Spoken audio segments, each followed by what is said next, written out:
Hello there. This is Paul on his FJR. We're going for a ride to Rivington Barn.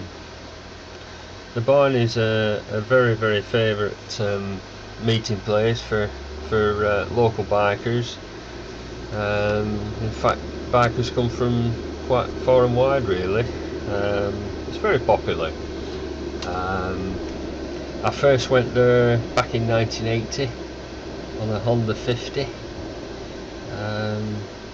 Really nervous at 17 years of age, all these big bikes, and I was there on my little Honda 50 C50, and here I am going to the same place in 2014 on what I think is the best bike on the road, going on the Yamaha FJR 1300. Our 1300 is 2013 model. Previous to that we had the Pan-European ST1300, and I just loved the Yamaha. Once I took it for a test ride, just loved the styling, the handling, the cruise control, loved that. And most of all, my wife Lynn loved it, so the deal was done. So here we are, going along what they call Shadsworth Road. Our roads are quite in a state of disrepair nowadays. The government actually collects around about £60 billion a year. That's a billion off the motorist. That's in petrol, petrol tax, diesel, road tax. We all pay road tax. Some cars, zero emission, don't pay anything. But uniquely, motorcycles, in the Yamaha's case, pays £80 a year for what they call road fund licence. It's a joke because there's nothing spent on the roads, not to that extent. So there's about 9% apparently of £60 billion spent on the road. So where the other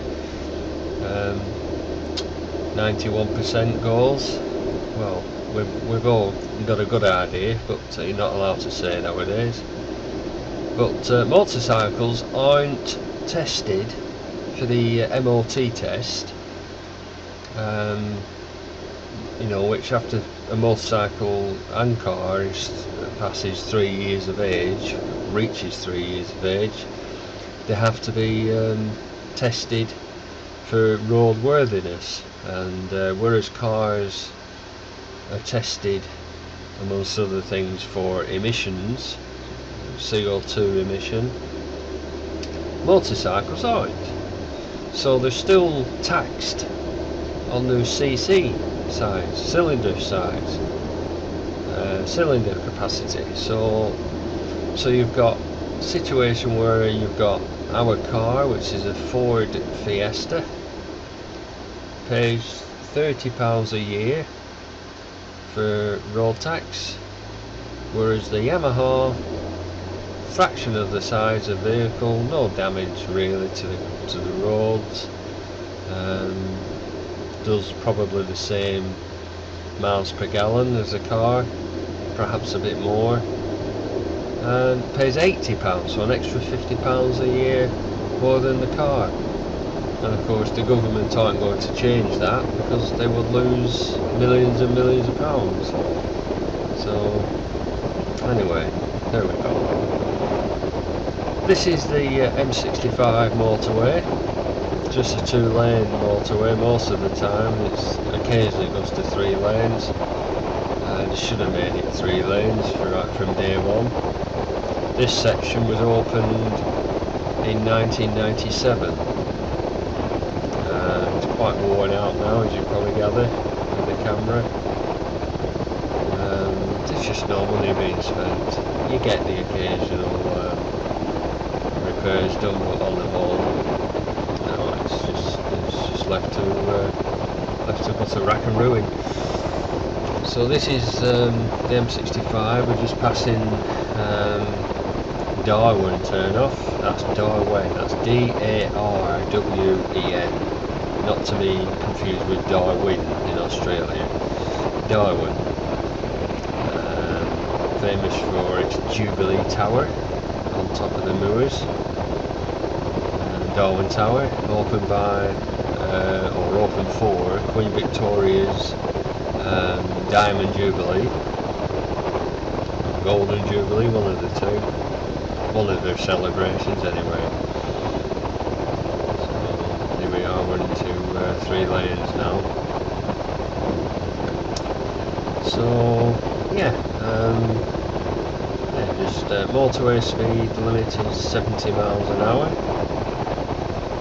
although very few people actually stick to that limit. As you can see, I'm doing probably 70, 72. Those cars are probably doing 80, 85, something like that. So, but I noticed, you know, over in the States, I noticed that you don't particularly stay in any lane. I know when we were there in 2005 in Florida, I noticed on the freeways that you basically stuck to your own lane, whereas in England or in Great Britain, the lane I'm in now is number 1 lane, and the other 2 lanes are for overtaking only, like I'm doing now. And as soon as you've overtaken the vehicle, you have to return to number 1 lane. What you tend to get nowadays, and more, and in fact they've reminded people that it's actually against the law to hog the middle lane, but you get a lot of car drivers especially, they might be doing sort of, you know, 65 to 70 miles an hour in the on the 3-lane motorway in the middle lane, and you having to undertake them. You might be doing 70, 75 in the number 1 lane, and you have to actually go over to number 3 lane and overtake them, and then return back to number 1. You can't undertake them. It's, well, you could do, but you know, it's illegal.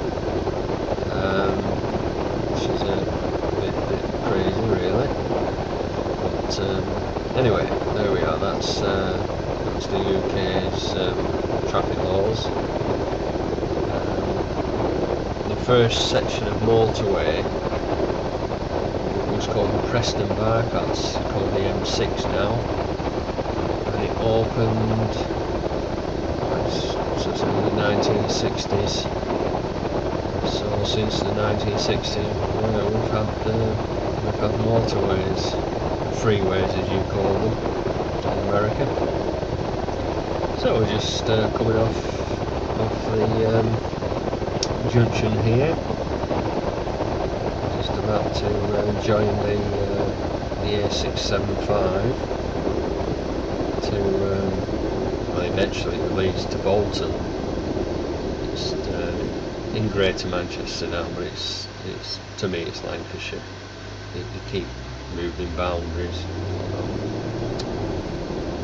So this is the A675. Because of, unfortunately, because bikers, a lot of sports riders do silly speeds on this road. Over the years they've reduced the speed limit from 60 initially, 60 miles an hour, what they call national speed limit, and it's now 50, which is a shame, because you know 60 was nice, just nice speed, whereas 50's really on the open stretches a little bit slow, and the police are in quite, you know, they're quite on a Sunday afternoon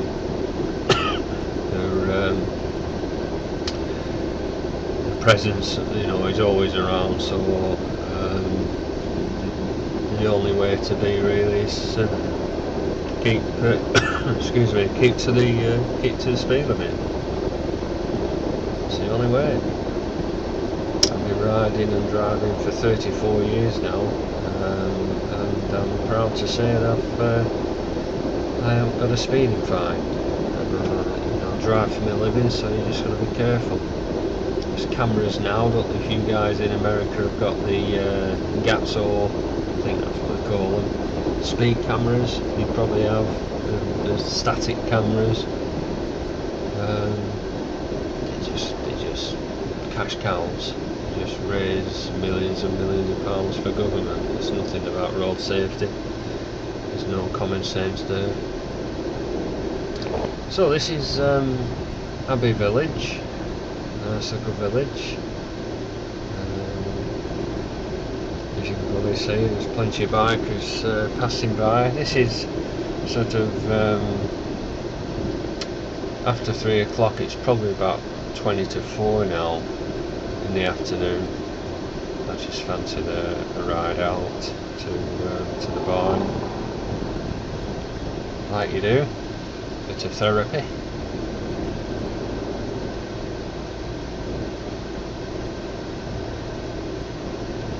Sorry about the background noise. I don't mean the bike. I mean you can probably hear the computer tower, PC tower, so it's rather noisy. I should really start doing the odd video with narration like you do, Ryan, as you ride. This is post production, of course, but anyway, I'll have to get a microphone set up, and I've got a system like yours, just got a camera stuck on my head, and that to plug it into the mic socket and record away.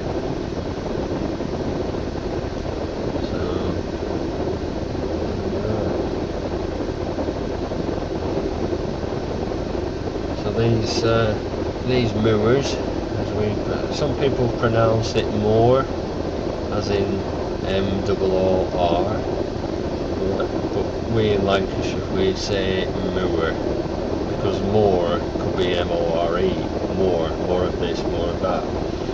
But moors is the Lancashire way, and these moors are the West Pennine moors.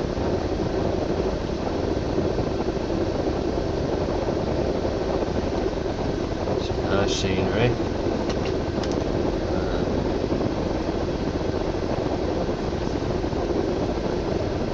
The trees are starting to turn now, the autumn colours.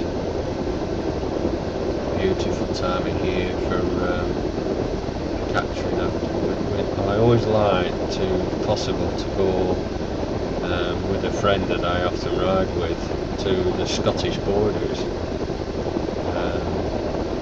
Got the Lake District. Look, the Lake District's beautiful, but it does tend to get a little busy with cars. But the Scottish border is a little bit more remote. A bit further, it's probably another 40-50 miles from the Lake District. So it's a good sprint up the motorway.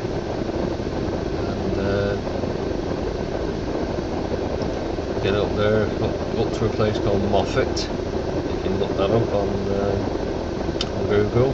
Moffat, Moffat. I think that's how you spell it, Moffat. Yep. And it's a favourite place for bikers. And up there, everything's geared up for the biker. You know, you've got hotels which are biker friendly. Cafes, you know, sort of where bikers meet. Everything's geared up for the biker, because they realise that you know, there's quite a bit of trade to be made there. Plus, you know, we are the best kind of people to meet on the roads. That road there to the left, just past, that goes to a place called Tockholes. I sometimes go home that way, but the road is it's probably the worst road in Lancashire. It really is bad, especially if you're driving a car. You can do some damage to your vehicle, potholes and such like. Disgrace. But this used to be a lovely stretch of road when it was 60 miles an hour, but of course, you know, they've reduced it. They've put this solid white line down the middle to just prevent overtaking it. And you know, given it properly and safely, it's a perfect place to overtake, you know. But again, as I said, the minority have spoilt it for the rest of us. And of course, if you're doing 50, which I often do, always do I suppose, you know, you get somebody behind you that's not quite as patient, and they start tailgating you, and you think, you know, just you're not pushing me, mate, you know. Now in the front there, in front, just to the right there, now you can just see like a tower, like that's Winter Hill. It's TV mast. So that's Winter Hill. We get our television from there. And I bet in winter it's a hell of a place. I don't like to be up there, that's for sure. These are reservoirs on the left hand side. There's a boating club, you can probably see some yachts out. It's always been a favourite place for getting the boat out. So we're coming up to Belmont now.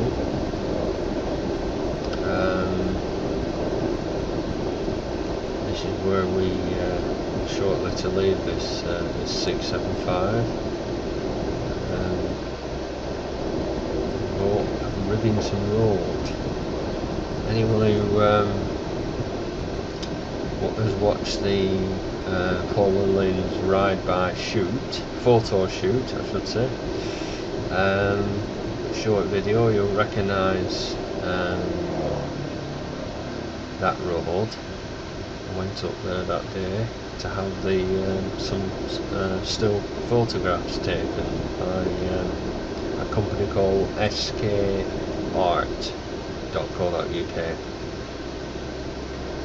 On request, you will go up top of the moors, and on a lovely evening like this, she'll take a photograph. And we've got quite a few offer, 20 something, I think. And they're super quality, really good, really worthwhile. It's the Black Dog pub, Old English pub.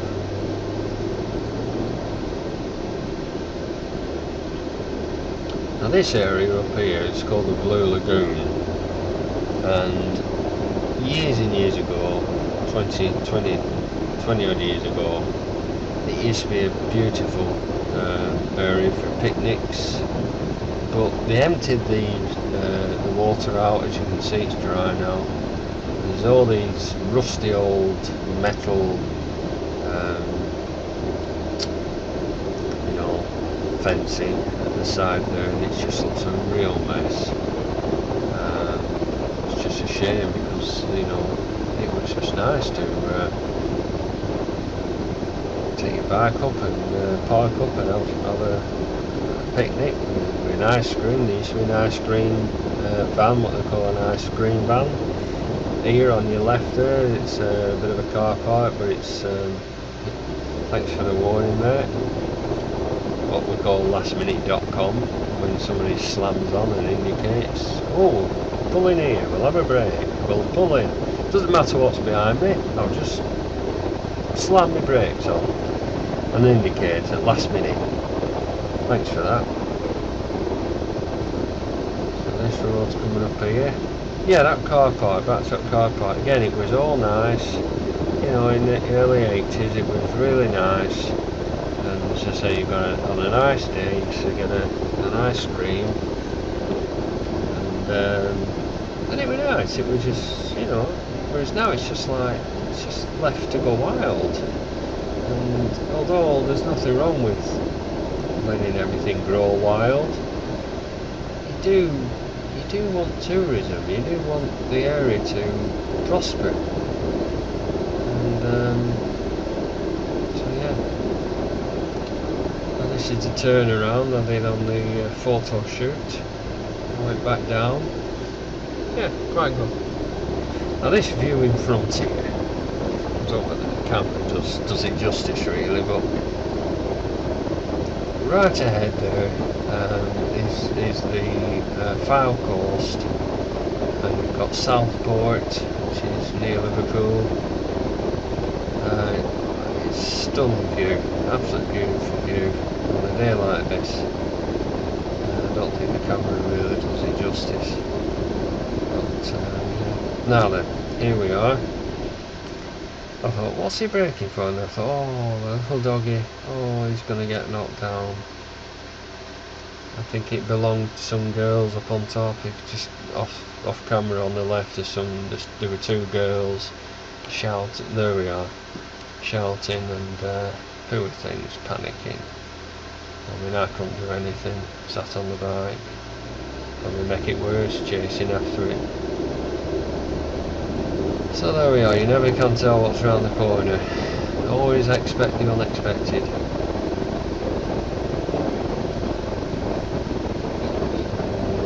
Along this top road, so the view there, it's a beautiful area, absolutely love it. Every time I ride along here I'm transported back to not 1980, because my little bike, it wasn't very good. It was a 1971, so it was 9-year-old in 1980, so it wasn't good, but it got me started.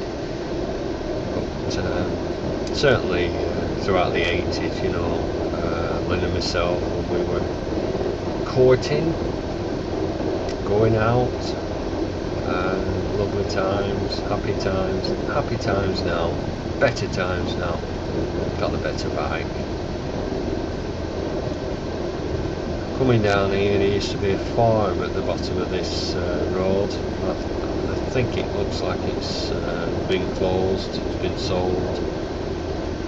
And the road was always bad after the farm vehicles spreading mud on the roads, or on the road. Yeah, it's better now, but the road surface, you can see it's shaking it a bit. So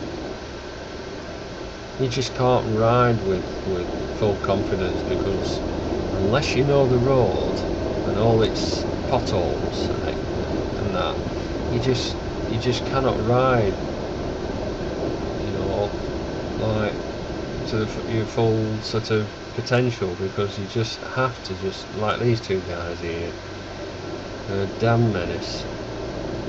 The scooters, they're a flipping nuisance, they are. I mean, we've all been young, but these lads are just accidents waiting to happen. They really are. Now this is Sheep Hill Lane. Lecture bike's coming away now.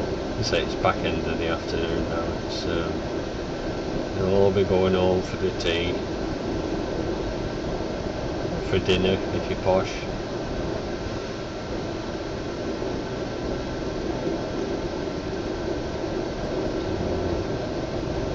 This guy was, it's a problem with cars, you know, if they're coming across another car they have to brake, so the best thing to do is this, get past it.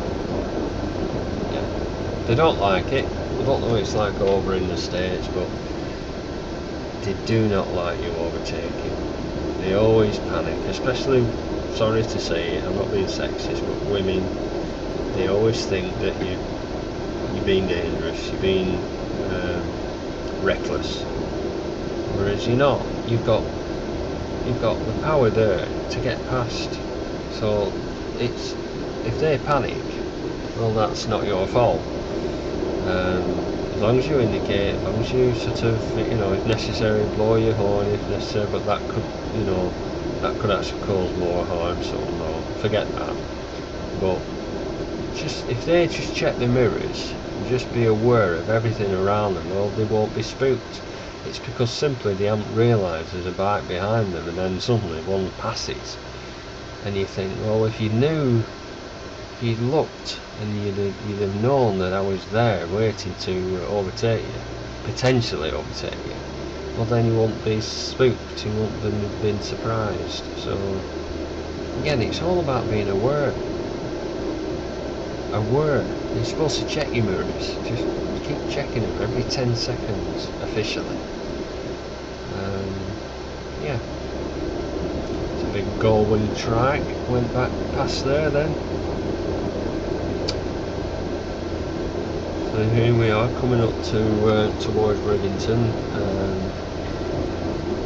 The long drive to excuse me, to the barn. Again, they put these speed humps, what they call sleeping policemen, along it, and some of them are quite severe. Like this one here is quite bad.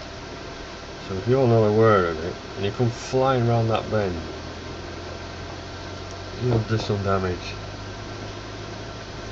So yeah. Now, in the early days of coming up here, all these vehicles on the left here, they just weren't there. It was just land. Of course, over the years, as walking has become more and more popular as a recreational pastime, of course, it's brought the tourists out, the day trippers. But the cars, like if I brought our car up here, I wouldn't drive it in. You see him there on the left there with these reverse lights on. I would reverse in so that you're driving out, because they can't possibly see beyond other vehicles. So you're coming along, and you just, so in other words, you've just got to be aware. Always ride defensively. Anyone who rides should preach that mantra. They really should, because it's the only way to enjoy biking. Ride defensively. They're all out to get you, and you may survive if you have that.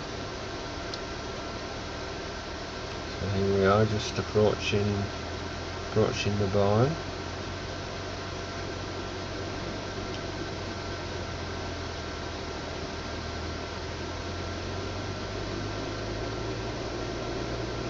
They do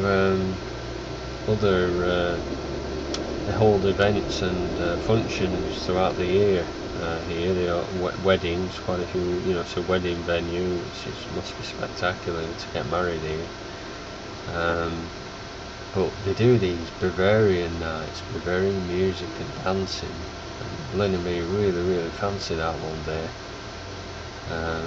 Maybe we'll do it. We must do it one day. Because in there, the old barn, it's tremendous. So the atmosphere must be electric. So we're just going to park up, and I spent about an hour just sort of chilling out. So that's part one. Enjoy the journey back.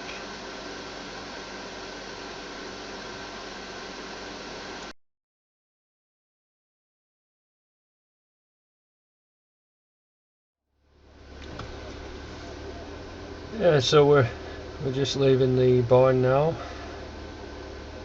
A bit quieter than when I arrived. Still quite a few up, as you can see.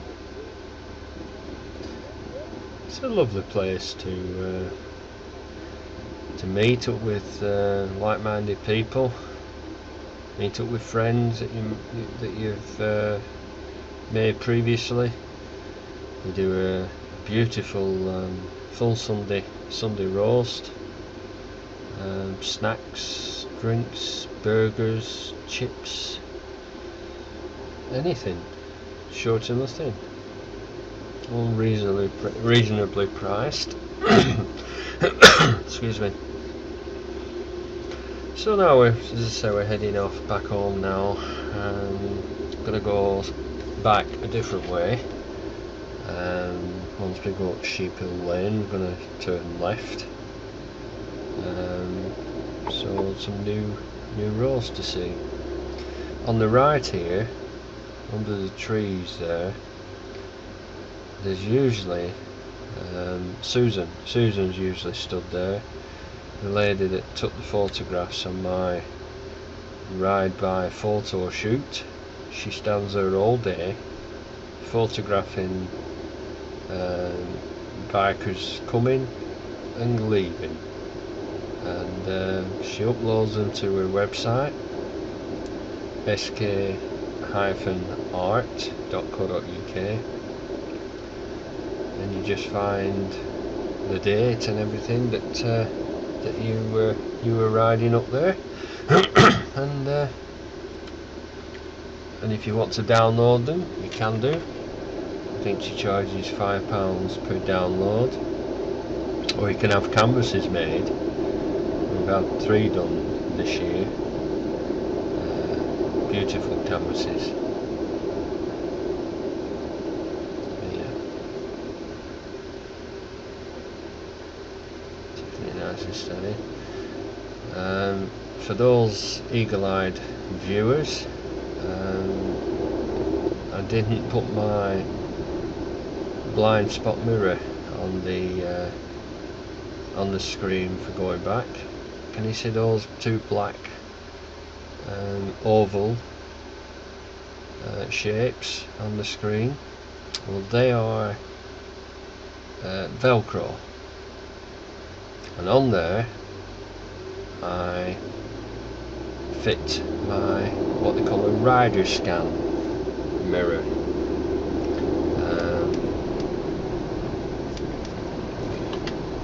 Basically that gives you 180 degrees view either side at all times. So as you're riding just passively, you don't have to sort of take your eyes off the road really, you can just look at it passively like you would a rearview mirror in a car, and you can see everything that's either not there or is there outside of you, especially on freeways, motorways. I've had it now for over a year. Last year we went to, we were lucky enough to go tour in Germany, and got onto the autobahns there, and some of them are unlimited speed, but most of them now have 130 kilometers per hour speed limits. But on the unlimited sections, you really have to be aware of, you know, traffic, cars especially, you know, coming at you when you're joining an autobahn, coming at you at great speed. You really, when you're not used to those speeds, you know, 150 miles an hour plus, it really is, you know, you really have to have your wits about you.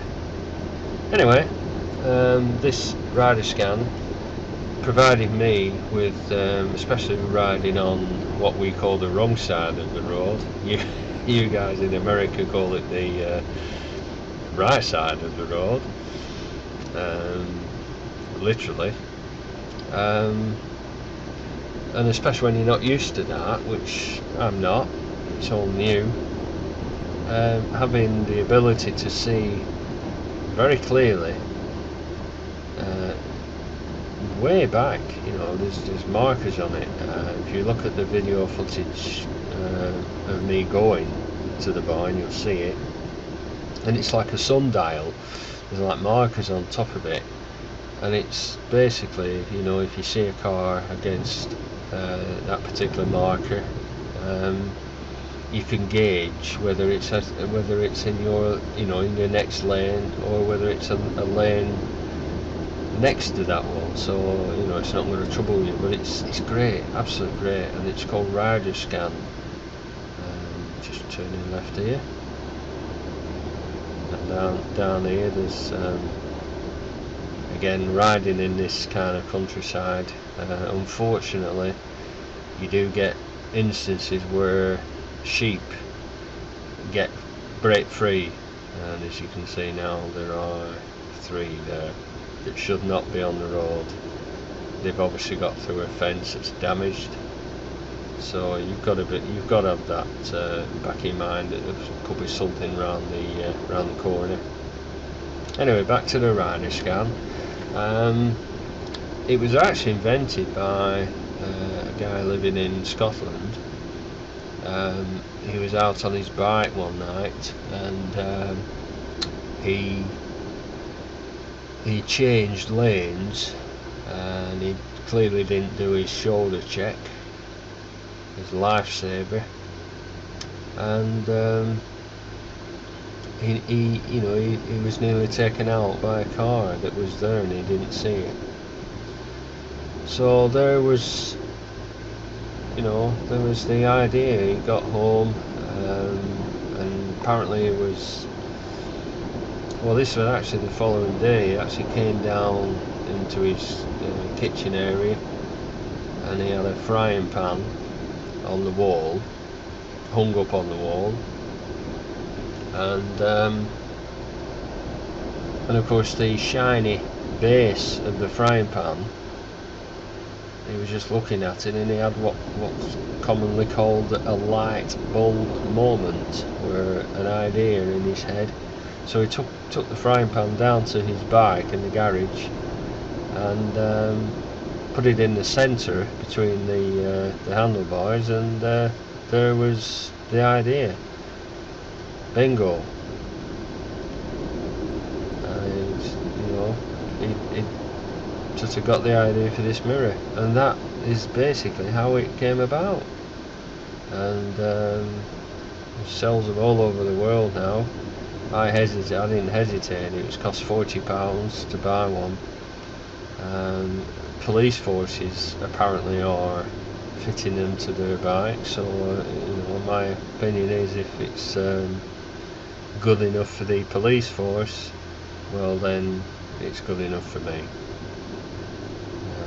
It's a superb tool. You don't need it on roads like this because they're so narrow, but motorways, freeways, I would recommend anybody looks into getting that.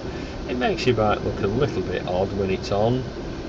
You've got an extra reflective thing in the centre on your screen, but hey, it's better to have something like that on your bike than being squashed on the road by a car that you didn't see. Anyway, this is quite bad, this road down here, as you can see. It's really bad. There's just no maintenance, and when it's under the trees and it's a bit darker, you can see all that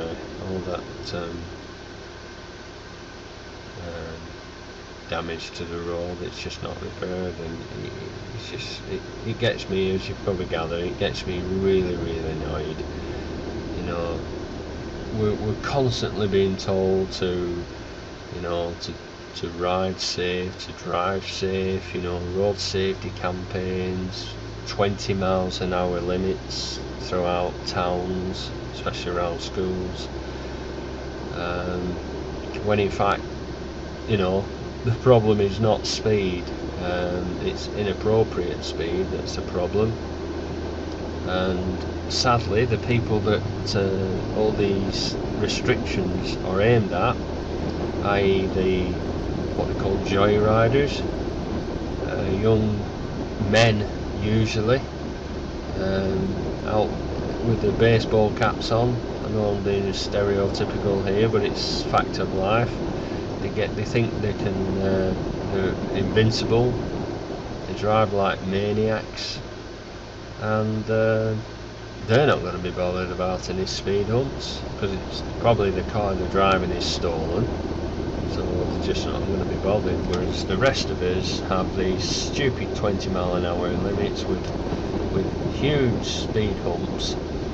I certainly won't be happy in an ambulance with a back injury on some of these roads, because I'm sure inside the ambulance they really must suffer, because you know, if that ambulance is racing to hospital and it has to slow down for these humps, well, so yeah, it's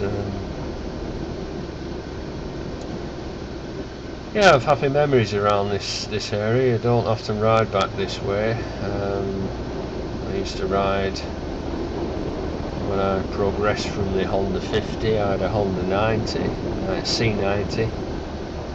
Apparently Honda made 87 million of those bikes. 3-speed, semi-automatic clutch. You just depress the gear pedal, toe and heel, and there you go. It's fantastic bike, and I actually did some touring in England, and occasionally I went up to Scotland on it. You know, a journey from where I live to Great Yarmouth on the East Anglian coast. Normally it would probably take you, you know, 4 or 5 hours at most. Well, it would take me 8 hours on the C90, but that was part of my holiday. I used to enjoy just pulling at the side of the road somewhere nice and having sandwiches that I'd packed on my way. I used to stay with an aunt who lived in Great Yarmouth. Very nice area, very flat. I mean, it's East Anglia, Lincolnshire.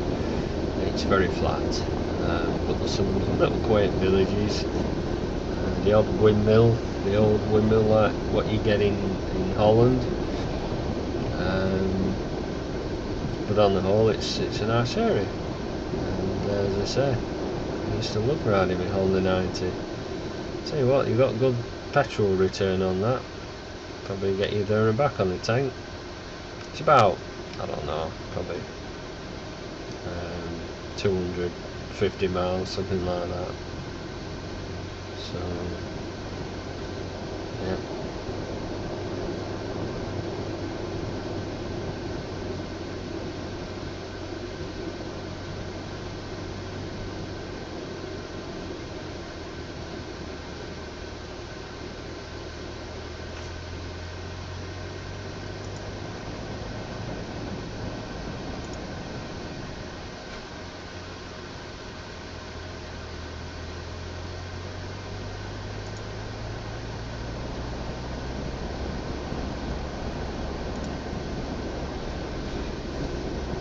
So going over one of the reservoirs. It's quite tricky over here when it's a bit damp. It gets very greasy.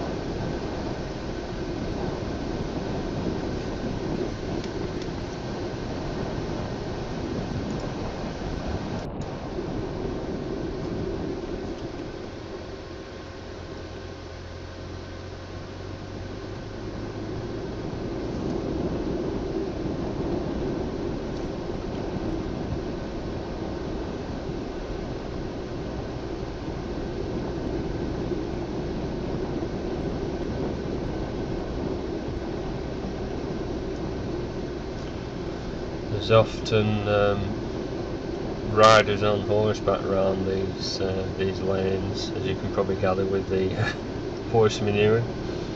So you've got to be ready for that. Just take your time. Now this little lane takes you down to White Coppice. Really nice area.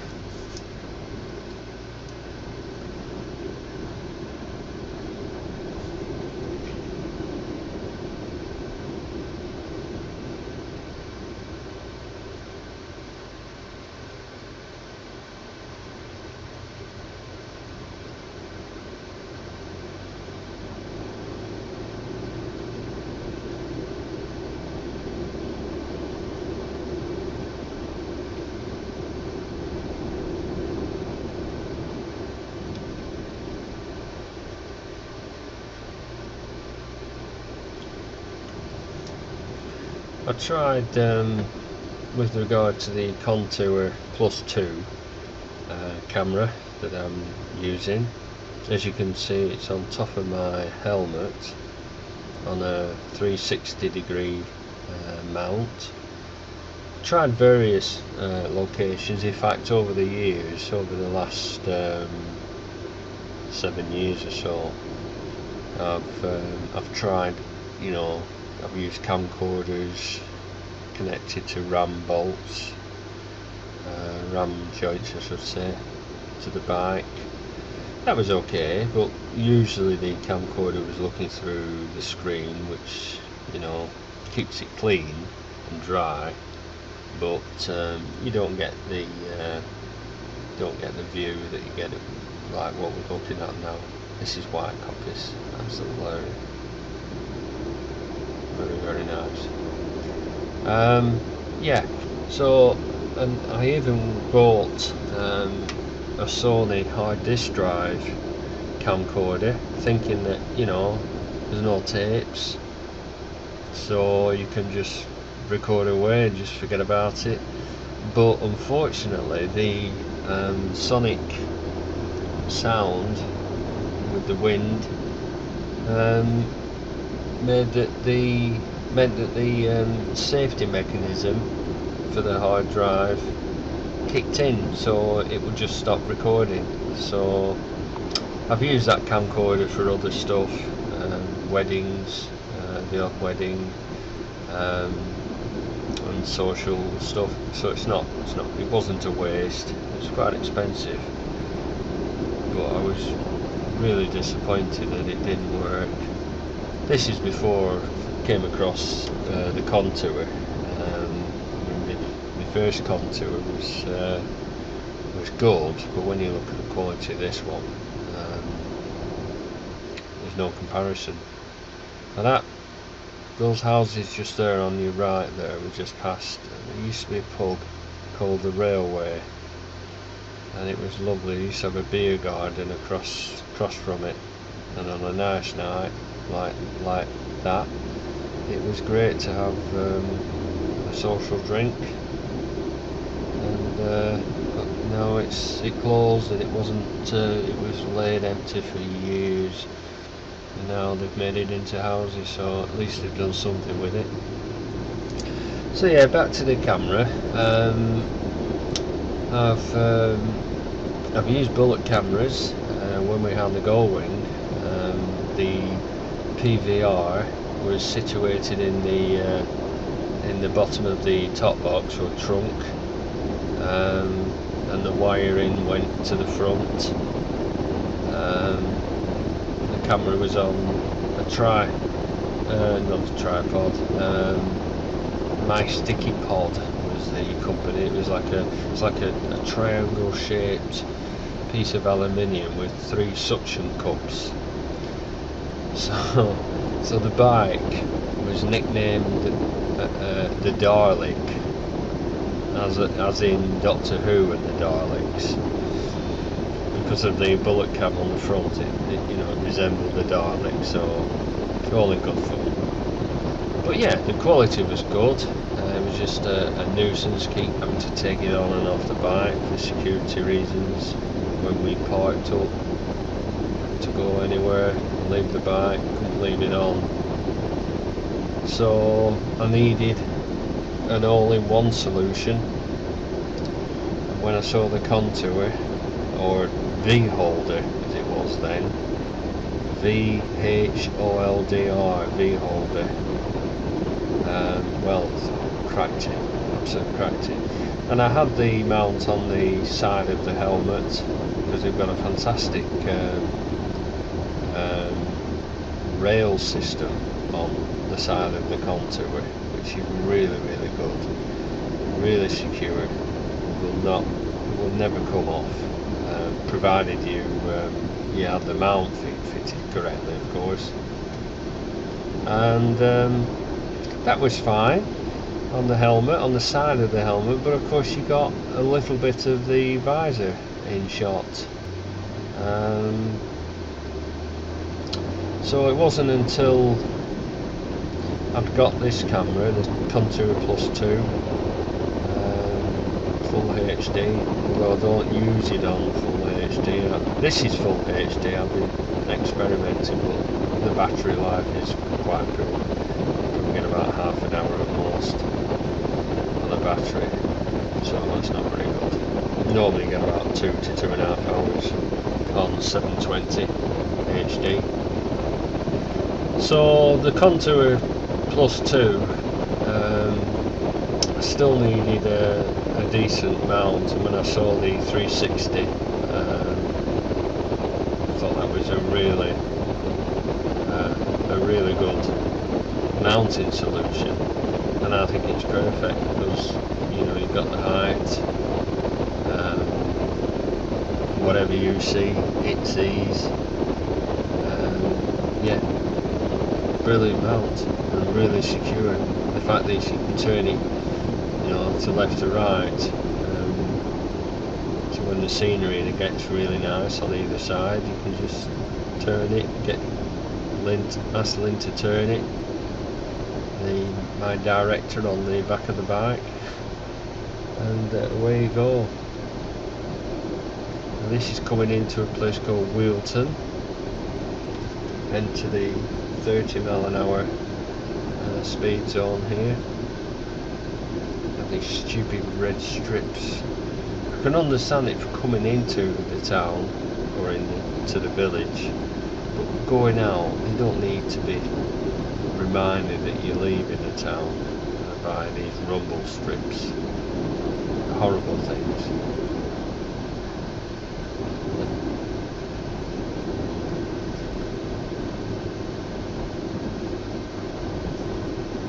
So you guys in America possibly think, unless you've been riding in England, probably, it probably looks really, really tight, narrow lanes and loads of cars parked everywhere. I mean, we have got a problem with too many cars on the roads. We're an island, we've got between 60 and 70 million people that we know of. I don't know how many cars there are, 3 million cars, maybe more, 30 million cars sounds more like it. Too many cars. And unfortunately, due to police cuts, a lot of, in town especially, a lot of the parking laws, i.e. not parking on yellow lines, double yellow lines, parking near pedestrian crossings, all those were enforced and everybody followed the rules, but now you've got people just doing what they want, because now it's all about speed. I mean, that's unusual, just changing subject. A policeman and a police support officer on bicycles. Yeah, where were I? Yeah, speed. And road safety and cutting costs and things. And it's just cameras don't replace police presence on the road. They don't offer a solution in my book. Can't beat the visible sight of police officers in traffic cars. Up here there's a car that pulls out, seeing him way ahead of thingy, but it just shows you that car drivers often do not have any idea that how fast a motorcyclist is travelling. I mean, to be fair, it's a bit of a blind corner, but he did see me, and he put his foot down, as you can see. I'm doing about 60 miles an hour at this stage. And, yeah. So now we're coming near to the end of the video. I do really hope that you've enjoyed it, and I hope you can understand my Lancashire accent. I'm not as broad, as they say, as the older people. I do like my Lancashire accent. I'm very proud of it. But yeah, we're here. We're coming up to the M65 motorway. Heading home. Again, the battery died at this stage when we got on the motorway, so it kind of runs out. So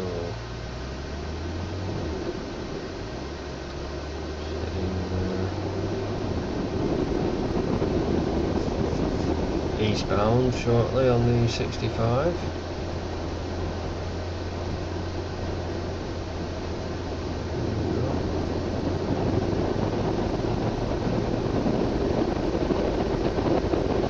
So, hope you've enjoyed it. Please subscribe to FJR Biker Paul, and please subscribe to Two Wheel Obsession. Brian's a fantastic vlogger, really handy video, how to do videos, absolutely wonderful. It's fantastic, such a privilege to be able to view other parts of the world that we never see. And likewise, if you might never get to England. So happy days. Okay, thank you. Thanks for watching. See you soon.